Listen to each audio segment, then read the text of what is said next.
Bueno, buenas tardes. Yo soy el licenciado Juan Figueroa. En este video vamos a estar hablando un poquito de los conceptos básicos de la estadística. Sería una de las primeras clases de la materia estadística, estadística aplicada al ejercicio profesional, ¿sí? Bueno, primero vamos a charlar un poquito qué es la estadística. Vamos a estar refiriendo a la estadística como aquella disciplina que se ocupa de desarrollar conceptos, técnicas, métodos, o también el conjunto de estos conceptos, técnicas y métodos para recolectar, organizar, analizar e interpretar datos. ¿Sí? ¿Para qué vamos a querer esto o por qué vamos a usar estadísticas? Porque tiene distintas ventajas, ¿sí? ¿Para qué nos sirve? Principalmente nos va a interesar el resumen y descripción de datos, lo cual nos va a permitir una visión general de tendencias de conducta, de patrones de consumo, por ejemplo, o de patrones de enfermedades y de características esenciales que queramos estudiar. En base a esta visión general que nos aporte, nosotros vamos a poder tener una toma de decisiones informadas. ¿Sí? Estamos hablando de evidencia objetiva basada en estos datos, lo cual nos va a permitir evaluar riesgos, beneficios y posibles resultados para tomar decisiones acordes. También nos permite generalizar, es decir, nos permite hacer inferencias sobre una población basándonos en un subconjunto, en un conjunto que llamamos, de personas que llamamos muestra. Muestras representativas, siempre hablamos, por supuesto. Y bueno, esto es especialmente útil cuando nosotros no podemos estudiar a toda la población, que sería mediante un censo. La estadística es esencial para realizar experimentos, ¿sí? Nos ayuda tanto a diseñarlos como a controlar variables no deseadas, llamadas variables extrañas, asegurando que nuestras conclusiones sean confiables y también sean válidas. Nos permite predecir y modelar ciertas conductas.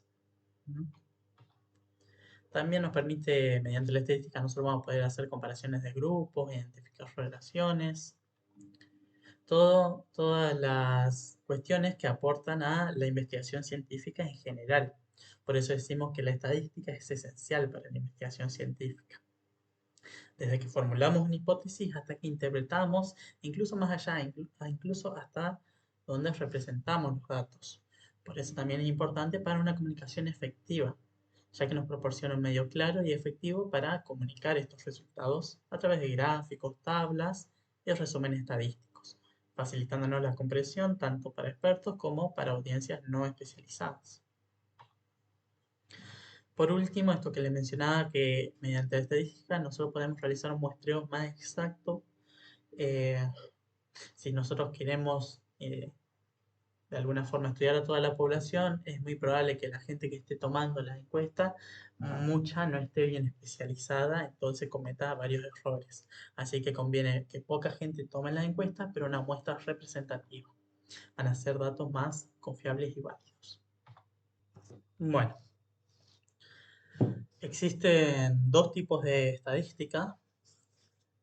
El primero es la estadística descriptiva, el cual compete resumir y describir un conjunto de datos y no pretende más allá de eso, no pretende sacar conclusiones de tipo de general o generalizar la población. Por otro lado, tenemos la estadística inferencial, que lo que hace es que a partir del resultado obtenido por la muestra, a partir de estos datos descriptivos que obtuvimos anteriormente mediante la estadística descriptiva, nosotros vamos a elaborar conclusiones sobre la población correspondiente. ¿Sí? Hacemos inferencia de la muestra hacia la población. Y por lo cual esta estadística busca predecir o concluir algo sobre toda la población en general. Por otro lado, también es importante que tengamos presentes los conceptos de datos, elementos y variables. Por un lado, los datos son todos aquellos hechos, los números, la información que se analiza, se reúne y se resumen para presentar y para interpretar. Cuando están reunidos, los datos recopilados en determinado estudio los vamos a denominar conjunto de datos o incluso matriz de datos. ¿sí? Cuando la vemos así como acá abajo, es una matriz de datos. Los elementos son todas aquellas entidades acerca de las cuales se reúnen los datos. Estamos hablando de son aquellas personas que nos interesa investigar, empresas, escuelas, animales, etcétera. Por otro lado, las variables son las características que nos interesan de los elementos, ¿sí? Entonces, tenemos que los elementos en esta tabla son el sujeto 1, sujeto 2 y sujeto 3. Las variables, variable 1, 2 y 3. Y el dato, entonces, es el entrecruzamiento entre la variable y el sujeto. Digamos que para la variable 1, que es sexo, el primer dato, que corresponde al sujeto 1, será hombre. Para el sujeto 2 va a ser mujer. Entonces el dato es como qué valor adopta la variable para determinado elemento. Entonces acá tenemos tres variables, tres elementos que hacen un total de 9 datos.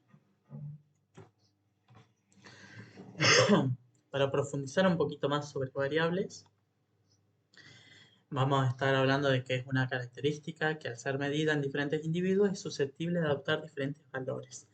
¿Sí? Básicamente una variable o los valores de una variable varían de un sujeto a otro o en el mismo sujeto a través del tiempo. Por ejemplo, mi color de pelo es distinto al de otra persona y mi edad varía a lo largo del tiempo. También son las características que nos interesan estudiar, ¿sí? Por ejemplo, edad, género, nivel de estrés. Medición, ¿qué es medición? Acá estamos pasando rápidamente sobre algunos conceptos básicos. Si por ahí quieren abordar un poquito más sobre lo que es medición y sobre lo que son los niveles de medición de Stevens, que son sumamente importantes, les voy a dejar por acá linkeado mi otro video que tratamos sobre eso de manera extensa. La medición, vamos a decir que es la asignación de números o numerales a objetos y eventos de acuerdo a ciertas reglas que nosotros proponemos. Es el proceso de vincular conceptos abstractos, por ejemplo, la inteligencia, con indicadores empíricos. Por ejemplo, la puntuación a un test, el BAIS 4, por ejemplo, de inteligencia. Las variables entonces se clasifican también. Se clasifican según su naturaleza y según su nivel de medición. Según su naturaleza pueden ser cualitativas o cuantitativas. Dentro de las cualitativas vamos a tener la nominal, que hace referencia a categorías, a cualidades de las personas. Por ejemplo, las carreras, los oficios, el sexo, en donde no se presenta un orden lógico, ninguna más que otra. En cambio, en las cualitativas ordinales existe un orden, una jerarquía en las categorías de la variable. Recuérdense que las categorías de una variable son qué valores puede adoptar en los elementos. Por ejemplo, en la variable sexo, las categorías son hombre-mujer. Un ejemplo de las variables ordinales es el año de cursado de la carrera. Tenemos primero, segundo, tercero y podemos decir que el que está en tercero tiene más años de cursado o ha hecho más materias que el de primero. Dentro de las cuantitativas, que hacen referencia a todas aquellas variables que adoptan su valor en números, tenemos la de nivel de intervalo, en donde los números son relativos. Por ejemplo, la nota final. La mayoría de variables en las que se aplican test psicológicos son de este nivel. ¿Okay? Aquí también puede entrar la inteligencia, el estrés, ansiedad, etc. Y por el otro lado tenemos las variables de razón, en donde los números son absolutos. Y para diferenciar del anterior, en esta, el 0 representa la ausencia, la característica. Por ejemplo, número de hijos, número de personas en general. Y después todas las variables físicas, la altura, el peso. Y las cuantitativas también pueden ser discretas o continuas. Las discretas Básicamente se trabajan con números enteros, mientras que en las continuas admiten números con coma. Por último, el muestreo. em, bueno, nosotros cuando realizamos una muestra, que dijimos que era un subconjunto de la población, nosotros vamos a traspolar las propiedades de la muestra a la población, básicamente que son iguales, que la muestra, si la muestra es representativa, lo cual es muy importante. Y las conclusiones que saquemos a partir de la muestra van a ser válidas para la población. Tenemos dos tipos de muestreo: el muestreo probabilístico, en donde cada miembro de la población tiene las mismas probabilidades de ser incluido en el estudio, y el otro muestreo, el muestreo no probabilístico, que se realiza a partir de un juicio o un criterio. Eh, los, los muestreos más comunes en nuestras ciencias son los muestreos no probabilísticos, principalmente por la disponibilidad de las personas a responder los test. Bueno, aquí les tengo preparados algunos ejercicios, muchos de los cuales requieren que ustedes tengan en claro los niveles de medición, ¿sí? Acuérdense que aquí lo vimos bastante deprisa, por eso les dejo de vuelta por acá el otro video en donde se detallan. Y este ejercicio les va a servir para ahondar en esos conceptos. Bueno, el primer ejercicio: un educador de música está realizando un estudio con un grupo de 40 estudiantes para investigar la relación entre la cantidad de tiempo que cada estudiante practica un instrumento musical y su rendimiento en una evaluación de habilidades musicales. Durante varias semanas registra el tiempo diario de práctica en minutos y el puntaje obtenido por cada estudiante en la evaluación. Las preguntas son: ¿cuántas variables debe registrar el educador y clasificar cada una de estas variables? Y diga qué tipo de escala se mide cada una. Entonces, clasificar según la naturaleza, si quali o quanti, y según el nivel de medición. ¿Ok?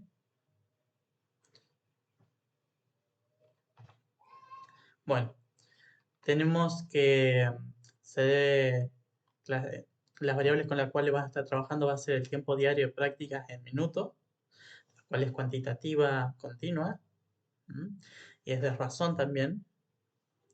Se mide en minutos y representa una cantidad numérica que puede tener valores fraccionarios. Dice que es continuo porque puede adoptar valores con coma. Mientras por otro lado, el rendimiento de la evaluación de habilidades musicales depende de cómo se anote, de qué valores obtenga esa variable, como la nota el profesor. Si la nota como con un número, por ejemplo con un 9, con un 10, o si la nota con un muy bueno, excelente o aprobado, desaprobado. ¿Sí? En el ejercicio 2, una biblioteca internacional realiza una encuesta anual para determinar los mejores libros en diferentes géneros literarios. Los datos incluyen país, el rango de precio de los libros, el número de ejemplares disponibles y la puntuación otorgada por los lectores anteriores en aspectos como trama, personajes, estilo de escritura y relevancia.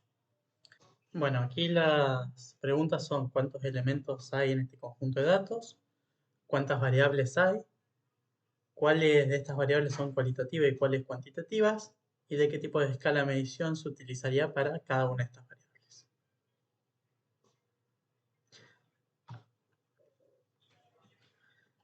¿Cuántos elementos hay en este conjunto de datos? Nosotros tenemos 5 elementos, ¿sí? Cada elemento representando un libro específico. Podemos ver acá, ¿sí? Recuerden que estos son los elementos. Generalmente trabajamos con muestras de 150 a 300 elementos, por ahí. ¿Cuántas variables hay en este conjunto? Tenemos 4 variables, siendo país, rango de precios, número de ejemplares y puntuación. De las cualitativas tenemos que está el país, rango de precios, y las cuantitativas son el número de ejemplares y la puntuación. ¿Y qué tipo de escala utilizaríamos para cada una de ellas? El país es nominal, ¿no? Ya que ningún país es más que otro. Rango de precios, ahí sí tenemos una cualitativa ordinal. Número de ejemplares es una cuantitativa discreta con una escala de razón, ya que representan cantidades discretas. Nosotros tenemos 1 o 2 libros, no podemos tener medio libro. Eh, y como son cantidades, el cero es absoluto. Puede haber ningún libro cero. Y la puntuación, por último, que se asigna es una variable cuantitativa continua y es una de escala de intervalo. El cero no implica que no haya puntuación, sino que su puntuación fue horrible. ¿Ok? Bueno, por último tenemos estos dos ejercicios que es del cuaderno de estadística. Recuerden, si están cursando la materia, hacer todos los ejercicios, practicarlos y leer también la teoría desde allí para profundizar. En el ejercicio 5, un psiquiatra infantil se encuentra recabando datos de un grupo de 30 niños, con los cuales realiza juegos y toma el tiempo que tarda el niño en responder al mismo para correlacionarlo con la edad y la madurez del niño. Uno de los juegos consiste en un rompecabezas de 20 piezas. Toma el tiempo que tarda cada niño y expresa los resultados en minutos. Entonces, ¿cuántas variables le parece que deberá anotar el psiquiatra? Clasifique cada una de estas variables y diga de qué tipo de escala se mide cada una, como lo que hicimos recién. Bueno, en cuanto al ejercicio 6, se menciona que en los folletos de la escuela sabática, que se utilizan en la iglesia adventista del séptimo día, conta en la contratapa datos acerca de alguna división, ¿no? En estos datos se incluyen las diferentes uniones en cada país, la cantidad de iglesias, el número de congregaciones, los miembros bautizados y la población de dicha unión.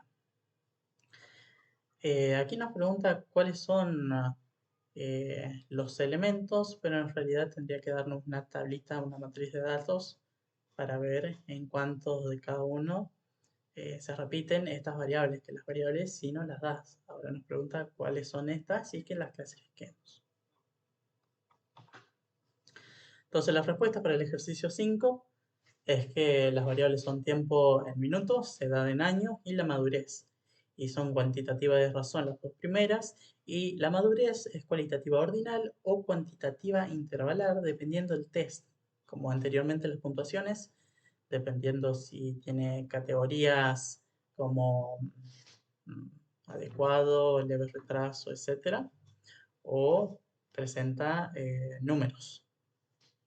Y en el ejercicio 6, las variables son unión de cada país, que es cualitativa nominal, cantidad de iglesias en cada unión, cuantitativa discreta, de razón, número de congregaciones en cada unión, cuantitativa discreta, similar a la anterior y también de razón, miembros bautizados, cuantitativa discreta de razón, y población en cada unión, cuantitativa eh, medida que puede tener un valor dentro de un rango. Con cuantitativa discreta también. Y de razón, estamos hablando de personas, ¿sí? Bueno, estos fueron los ejercicios que le tenía preparado, así que le agradezco por haberse quedado hasta el final del video.